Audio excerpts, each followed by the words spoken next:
Assalamualaikum warahmatullahi wabarakatuh. Alhamdulillahirrahmanirrahim. Wassalatu wassalamu ala ashrafil anbiya wal mursalin Sayyidina maulana Muhammadin wa ala alihi wa sahbihi ajma'in, amma ba'd. Qala rabbi shrah li sadri wa yassir li amri wahlul 'uqdatam min lisani yafqahu qawli, amma ba'd. Teman-teman semua, sahabat-sahabat semua yang berbahagia, alhamdulillah malam ini kita bisa melanjutkan kajian kitab Qadrul Qais yang sudah dimulai pada malam kemarin. Ini adalah malam yang kedua. Kalau kemarin kita sudah membahas tentang pembahasan yang pertama dan beberapa permasalahan yang dikaji dalam prinsip-prinsip dasar dalam ilmu tauhid. Hari ini kita akan melanjutkan pembahasan yang kedua.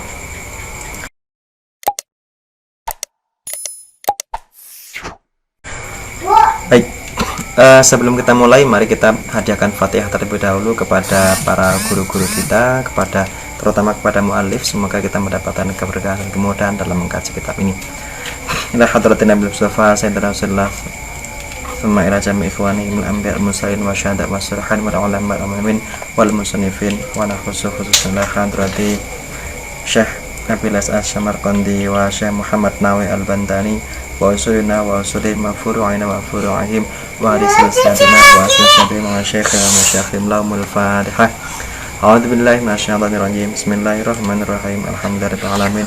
Arrahmanirrahim. Maliki yaumiddin. Iyyaka na'budu wa iyyaka nasta'in. Ihdinas siratal mustaqim.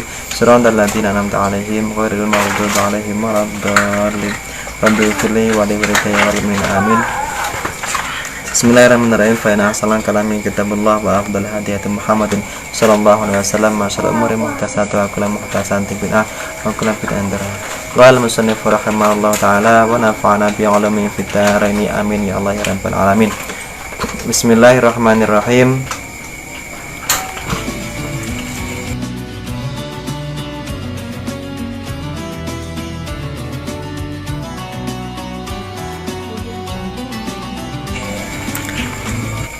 Kita sampai pada halaman yang kedua. Mas'alatun idza qila laka wa kaifa tu'minu billah fal jawabu innallaha ta'ala ahadun hayyun alimun qadirun muridun sami'un basirun mutakallimun baqun khallaqun razzaqun rabbun wa malikun bila syarikin wala diddin wala nuddin. Bismillahirrahmanirrahim. Mas'alatun, pertanyaan, ya, bukan permasalahan, ini pertanyaan. Idza qila laka wa kaifa tu'minu billah, idza qila nalikane den ngendikake laka maring sira wa kaifa lan iku kepiye tu'minu iman sapa sira billahi kelawan Allah. Kalau ada pertanyaan, yang pertanyaan begini, bagaimana Anda beriman kepada Allah? Fal jawab mangkate jawabe iku adalah, bagaimana cara menjawabnya? Kalau ada orang yang bertanya bagaimana cara kita beriman kepada Allah, fal jawab innallaha ta'ala ahadun hayyun alimun qadirun muridun sami'un basirun mutakallimun baqun khallaqun razzaqun rabbun wa malikun bila syarikun. Ya. Jawabnya adalah innallaha ta'ala, sak temene Allah ta'ala iku ahadun esa hayyun terdat kang sugeng alimun terdat kang udaneni qadirun terdat kang maha kuwasa muridun terdat kang maha kersa sami'un terdat kang maha midanget basirun dat kang moho mirsani mutakallimun tur dat kang moho ngendika baqun dat kang langgeng khallaqun dat kang menciptakan razzaqun dat kang paring rezeki rabbun tegese pangeran kang den sembah wa malikun lan tegese malik raja penguasa pemilik bila syarikin kelawan tanpa sekutu wala diddin lan tanpa serupa wala nutin lan ora ana kang padha. Ya. Kalau ada orang yang bertanya bagaimana kita beriman kepada Allah, jawabnya adalah innallaha ta'ala ahadun hayyun alimun qadirun muridun sami'un basir.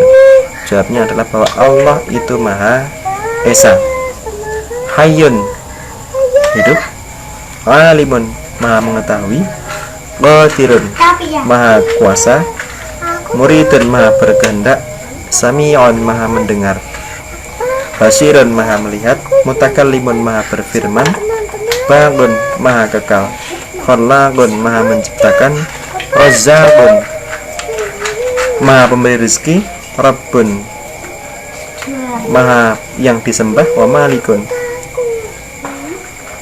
malik pemilik atau raja, bila syarikin tanpa ada sekutu, wala diddin dan tidak memiliki serupa, wala nuddin dan tidak memiliki kesamaan. Itu adalah jawaban yang sederhana. Baik, sekarang kita bedah satu persatu dari kata-kata yang digunakan di sini. Innallaha ta'ala, sesungguhnya Allah Ta'ala. Ini di sini Mbah Abilais As-Samarqandi menggunakan kata inna. Inna itu taukid ya. Ini di situ bahwa sesungguhnya Allah ahadun, zat yang Maha Esa. Ya. Kemudian Mbah Nawawi Banten memberikan penjelasan ahadun. Apa makna ahadun? Ay munfaridun bisifati, bahwa Allah Esa sendirian. Ya, munfaridun itu artinya sendirian atau tidak ada yang membersamai. Bisifati, dalam hal sifatnya. Jadi sifat-sifat yang dimiliki Allah itu munfarid, hanya Allah saja yang memiliki. Allah Maha melihat. Cara Allah, penglihatan Allah, Maha melihatnya Allah itu, melihatnya Allah itu berbeda dengan penglihatannya makhluk. Ya. Allah Maha berbicara, Maha berfirman. Berbicaranya Allah itu berbeda dengan berbicaranya makhluk. Ya. Munfaridun bisifati. La syarika lahu, Allah tidak memiliki sekutu. Sekutu itu apa? Sekutu itu artinya ada satu objek yang dikuasai secara bersama-sama, itu namanya syarik atau sekutu. Misalnya satu rumah dihuni oleh beberapa orang, nah itu namanya bersekutu. Nah ini kalau di dalam fikih muamalah ada yang disebut sebagai syirkah. Syirkah itu apa? Syirkah itu ya beberapa pihak yang bekerja bersama-sama, ya, memanfaatkan sharing sumber daya bersama, kemudian untuk bekerja bersama dan hasilnya dimanfaatkan secara bersama-sama, itu namanya syarikun. Nah, la syarika, Allah itu tidak memiliki sekutu dalam hal apa? Dalam hal apapun, ya, dalam hal apapun. Wahidun ay munfaridun bidzati la syarikalah, bahwa zat Allah itu satu dan tidak ada yang menyekutukannya. Hayyun, zat Allah itu hidup. Bihayatin qadimatin wa imatin bidzati la biruhin. Allah Maha hidup dan qadimatin dari dahulu kala, wa imatin bidzati la biruhin, bahwa Allah itu hidup sejak zaman dahulu kala, ya, tanpa zat bidzat hidup dalam zatnya, bila rohin, dengan tanpa ada ruh di situ. Allah menggunakan ruh. Alimun, Allah Maha mengetahui, bi ilmin qadimin qaimin bidzati muhitun bil wajib wal jaiz wal mustahili. Alimun, Allah Maha mengetahui, bi ilmin qadimin, dengan ilmu yang bersifat qadim. Artinya ilmu Allah itu ya dari dahulu kala. Dari dahulu kala Allah sudah Maha mengetahui, tanpa ada batasan awal dan tanpa ada batasan akhir. Kalau kita kan mengetahui kan barusan ada batasannya kan. Misalnya begini, kita baru tahu ternyata hari ini kita ngaji gitu. Mungkin kita baru tahu bahwa pengetahuan kita itu kan baru tuh. Semua pengetahuan kita miliki itu kan baru. Kita bisa membaca menulis kan baru kemarin ketika kita masih SD. Kita mengenal bisa membaca Al-Quran pun juga baru beberapa tahun yang lalu atau beberapa puluh tahun yang lalu. Pengetahuan kita kan bersifat baru seperti itu. Nah sementara kalau pengetahuan Allah itu bersifat qadim, dari dahulu kala gitu. Ya, lanjut. qadirun, Allah maha kuasa. Bikudratin qadimatin qaimatin bidzati la bimu'ajalatin wala wasitatin. Bahwa Allah maha kuasa. Berkuasa untuk apa? Ya untuk apapun. Qaimatin bidzat. Ya, kekuasaan tersebut melekat dalam zatnya. Ya. Tanpa ada perantaraan apapun. Kalau kita misalnya begini, saya bisa berkomunikasi dengan teman-teman yang ada di rumah, ya menggunakan alat, menggunakan peranti. Kita menggunakan HP, menggunakan Facebook, menggunakan jaringan dan segala macamnya. Kita bisa bepergian dari Lampung ke Jakarta misalnya, itu menggunakan alat. Ya, bisa menggunakan pesawat terbang, bisa menggunakan kendaraan mobil dan segala macamnya. Ya, kita bisa menulis, itu pun membutuhkan alat. Kita bisa makan, membutuhkan alat, menggunakan piring dan segala macamnya. Kekuasaan manusia, kekuasaan makhluk itu pasti membutuhkan peranti atau peralatan. Nah, sementara Allah tidak membutuhkan itu. Kekuasaan Allah melekat dalam zatnya dan tidak membutuhkan apapun untuk menunjang kekuasaan tersebut. Berbeda dengan makhluknya. Ya, kekuasaan makhluk itu dibatasi, terbatas, dan selalu membutuhkan perangkat. Ini ya bedanya ya. Kita bisa ngomong itu dengan perangkat.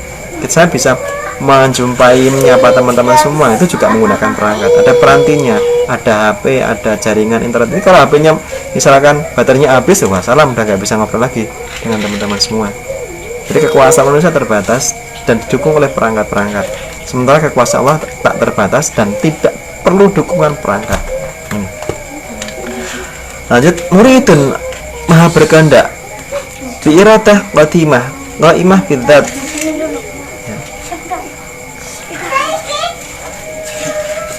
Maha berkehendak. Iradah Allah itu bersifat qatimah, terdahulu, dari zaman dahulu. Kalau Allah sudah berkehendak, muridun biiradah qatimah, qaimah bidzat. Nah, kalau makhluk itu kan punya keinginan, kadang ya punya keinginan, kadang tidak. Ya, kadang pengen belajar, kadang pengen ini, kadang pengen itu kan terbatas, sifatnya temporer gitu kan. Nah, sementara kalau Allah, kehendak Allah itu bersifat azali, ya, tidak ada awal dan juga tidak ada akhir, seterusnya, gitu. Lanjut, Sami'un, Allah maha mendengar, ai mudrikun al-masmu'at bisam'in qadimin bidzat. Ya. Allah maha mendengar, ai mudrikul masmu'at, bisa menangkap atau bisa mengetahui segala hal yang bisa didengar, bisam'in qadimin bidzat, dengan pendengaran yang terdahulu, ya, tidak ada awal, ya. Qadimun bidzat. Nah, pendengar Allah ini tidak membutuhkan perangkat, juga tidak membutuhkan alat, tidak membutuhkan indera. Ya, jadi mukhalifat, prinsipnya adalah mukhalifatul hawadits. Allah berbeda dengan makhluknya. Maka,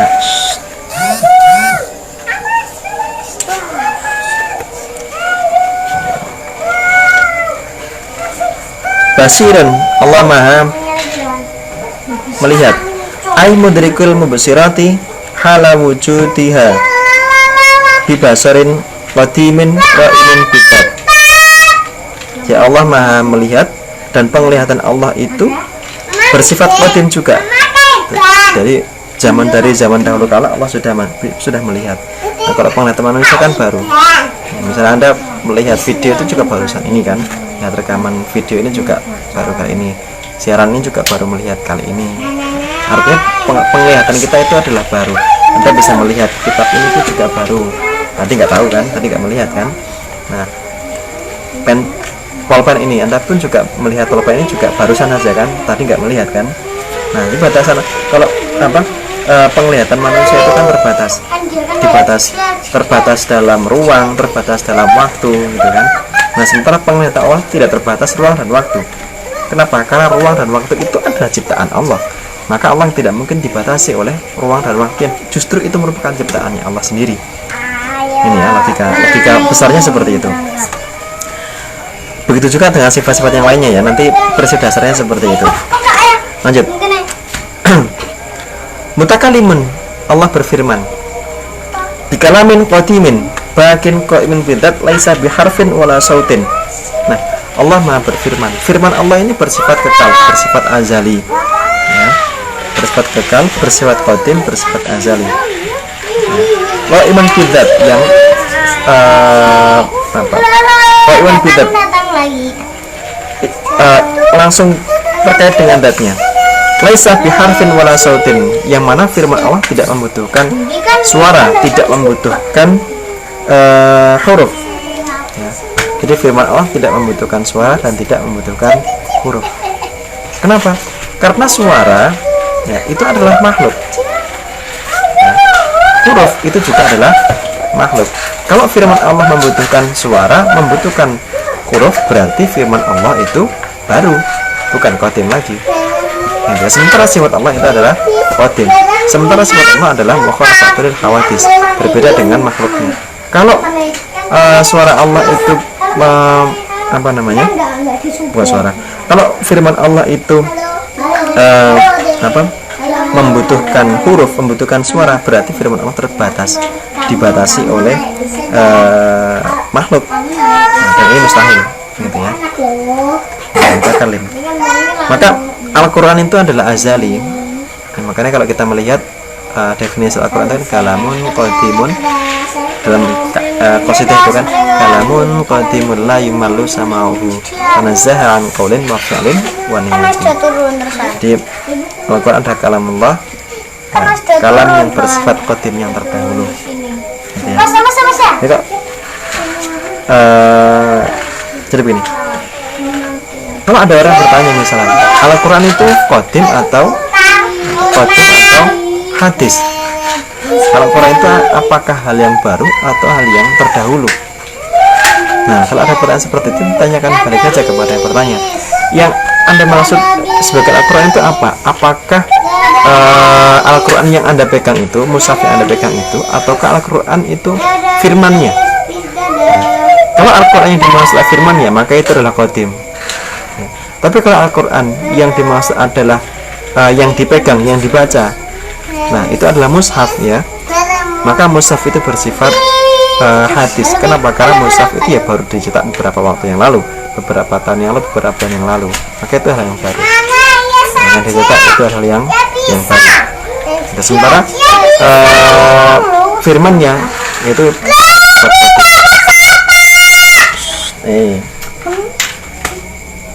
kakak, aman enggak?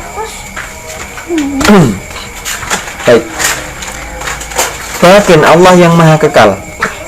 Ya, kekal itu artinya bidzatihi al-ulya aida imul wujudi layak bal fana. Bahwa Allah itu kekal, layak bal fana, tidak bisa hancur, tidak bisa berubah, tetap utuh selamanya, tidak memiliki akhir. Itu yang disebut sebagai kekal. Kemudian khallaqun, Allah yang maha menciptakan.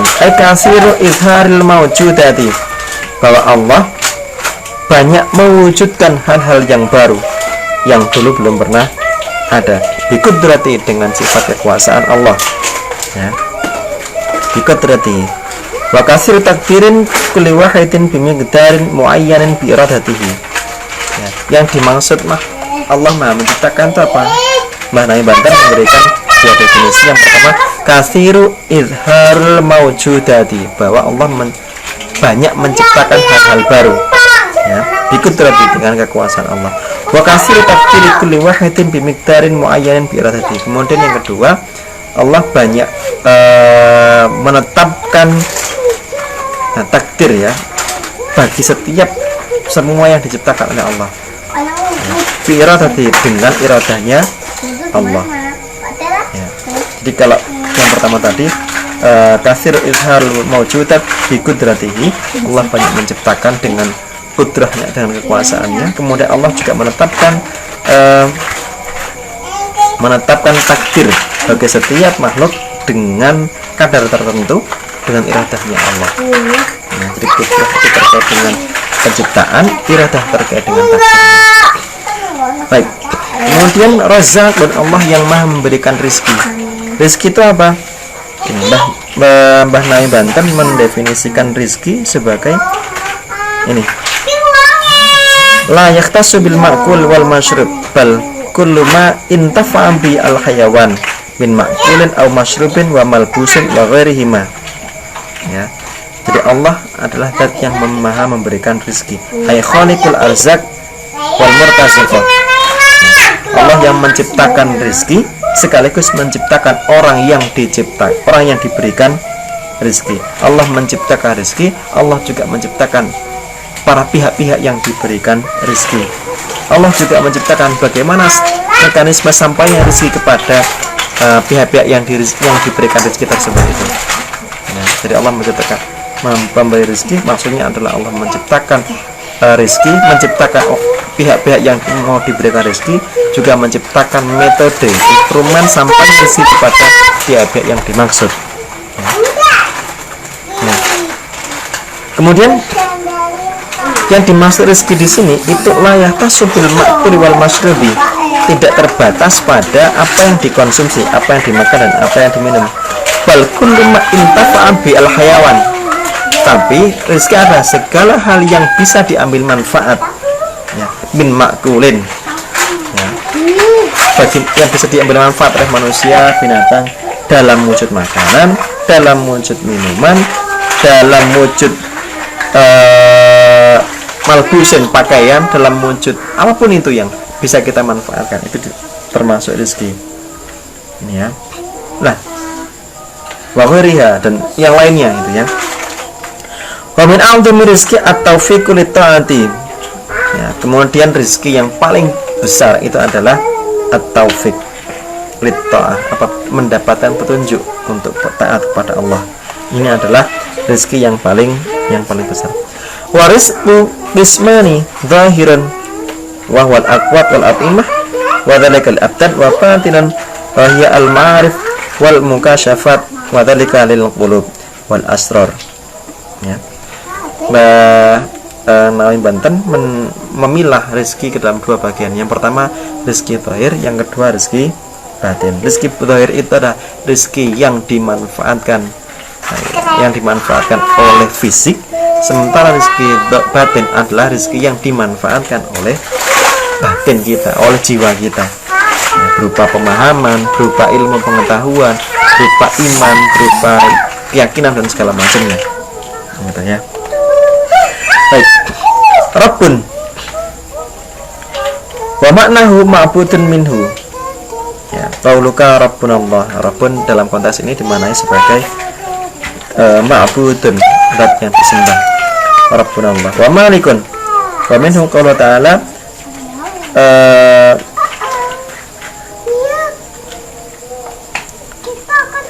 malikun itu bisa dimaknai zat yang menguasai, zat yang menjadi raja, ya. Bila syarikin dengan tanpa sekutu, aisyabihin firrububiyah, yakni bahwa Allah itu tidak memiliki sekutu, firrububiyah, aisyabihin firrububiyah, bahwa Allah tidak memiliki sekutu dalam peran ketuhanan, ya. Waladidin, dan Allah tidak memiliki keserupaan, ya. Terus walanudin, dan Allah tidak memiliki hal yang sama, tidak memiliki tidak ada pihak lain yang sama persis dengan Allah, ya. Nah, di sini disebutkan ada syarik, bidun, ada nudun. Apa bedanya? Bedanya adalah kalau syarik itu sekutu. Tadi yang saya ceritakan ya, kalau syarik sekutu itu artinya ada sesuatu yang dilakukan bersama-sama, itu namanya syarik, ya. Kedua belah pihak atau tiga belah pihak yang memiliki kontribusi dalam satu hal tertentu itu disebut sebagai syarik. Nah, misalnya saya berkontribusi sekian persen, dan berkontribusi sekian persen, nah itu namanya syarik. Syirkah itu namanya, kalau perusahaan disebut sebagai syirkah, ya. Kalau koperasi disebut sebagai syirkah ta'awuniyah, gitu ya. Kemudian kalau didun itu ainazirun, yakni keserupaan dalam hal-hal tertentu. Saya dengan Anda itu serupa dalam hal apa? Sama-sama manusia, itu namanya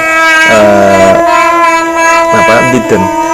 Kalau nudun itu sama persis, identik, kembar ya, pokoknya kembar sama persis gitu ya, kayak duplikatnya gitu ya, kunci sama kunci duplikat. Nah itu namanya disebut sebagai nudun. Nah Allah tidak memiliki syarik, tidak memiliki did, tidak memiliki nudun gitu ya. Seperti itu. Nah kemudian Mbah Nawawi mengutip pendapatnya Imam Al-Barawi, wala juzu al-bahthu an dzatillahi ta'ala wala an sifatihi anna tarkal idrak wal bahth fi dzatillahi ta'ala isyrak wa kullu ma hadar bi balika min sifatil hawadits fallahu bi khilafi dzalik. Prinsipnya adalah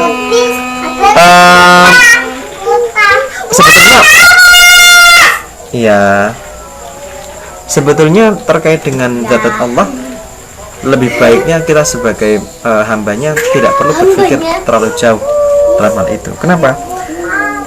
Karena li'anna tarakal idrak ya, li'anna tarakal idrak ya. Karena segala sesuatu yang kita definisikan, segala sesuatu yang kita temukan dalam benak kita, yang muncul dalam benak kita terkait dengan Allah, terkait dengan zat Allah, itu pasti berbeda dengan apa yang sesungguhnya. Kenapa? Karena jangkauan benak kita, jangkauan pemikiran kita itu terbatas. Apa yang bisa dijangkau oleh pemikiran kita, oleh akal budi manusia itu ya terbatas. Dalam konteks pemahaman, pengetahuan kita itu terbatas, dibatasi oleh pengalaman, dan pengalaman itu adalah alam semesta. Maksud juga itu. Sayang lagi, segala hal yang kita pahami, segala hal yang muncul dalam benak kita terkait dengan zat Allah itu bisa dipastikan berbeda dengan yang sesungguhnya ya. Li'anna tarkal idrak ya, wa kullu ma hadara fi bibalika min sifatil hawadits fallahu bi khilafi dzalika. Segala hal yang muncul dalam benak kita ketika mendefinisikan zat Allah itu pasti salah ya. Terutama jika itu terkait dengan min sifatil makhlukati ya, terkait dengan sifat-sifat makhluk. Kenapa? Karena bi khilafi dzalika, karena Allah pasti berbeda dengan makhluk. Kan definisi manusia tentang Tuhan, tentang Allah itu pasti terbatas. Dan kita ilmu tauhid itu kan ya tadi fokusnya pada pengesahan faidatun. Ini ada satu semacam konklusi ya dari Mbah Nawawi Banten. Mantara karbau kalimatin kamula imanuhu ya, kalau ada orang yang bisa meninggalkan 4 kata ya, maka imannya akan sempurna. Yang pertama aina, di mana. Yang kedua kaifa, bagaimana. Yang ketiga mata. Kemudian yang keempat adalah kam, berapa. Yang pertama aina ya. Pertanyaan aina atau di mana Allah itu pertanyaan yang keliru. Kenapa? Karena Allah tidak membutuhkan tempat. Maka pertanyaan di mana itu tidak tepat. Laisa fi makanin ya. Kemudian yang kedua, kaifa Allah, seperti apa Allah itu? Itu pertanyaan juga yang tidak tepat. Kenapa? Ya karena Allah tidak seperti apapun. Laisa kamitslihi syai'un ya. Kemudian yang ketiga, mata atau kapan Allah. Nah, pertanyaan kapan Allah itu pasti keliru. Kenapa? Karena Allah tidak memiliki awal, tidak memiliki akhir. Kemudian yang ketiga, yang terakhir adalah kam atau berapa. Allah itu berapa? Pertanyaan juga salah. Kenapa? Karena Allah itu pasti satu, sehingga tidak perlu ada pertanyaan berapa. Baik, demikian tadi yang bisa saya sampaikan. Ada yang mau ditanyakan, silahkan bisa menuliskan di ini ya, di pertanyaan. Nah kan, kalau tidak ada, jadi kita tutup untuk malam ini. Kita lanjutkan malam besok insyaallah. Mas'alatun idza qila laka kaifa tu'minu bil malaikah wallahu a'lam bissawab. Allahumma shalli ala Muhammad wa ala ali Muhammad sadal awal akhir semua radha barakun sabda rasulullah semua Allahumma anfa'na bima 'allamtana wa 'allimna ma yanfa'una wa dzakirna ma nasina ya dzal jalali wal ikram. Allahumma ighfir lana ma atana ma ta'amdina ma asrarna ma a'lanna antara minna antal muqaddim antal muakhir la ilaha illa subhanaka inna kunna minadh-dhalimin. Rabbana atina fid dunya hasanah wa fil akhirati hasanah wa qina adzabannar. Subhana rabbika rabbil izzati amma yasifun wa salamun 'alal mursalin walhamdulillahi rabbil alamin. Fatihah. Baik, terima kasih. Saya akhiri, kurang lebihnya mohon maaf. Wassalamualaikum warahmatullahi wabarakatuh.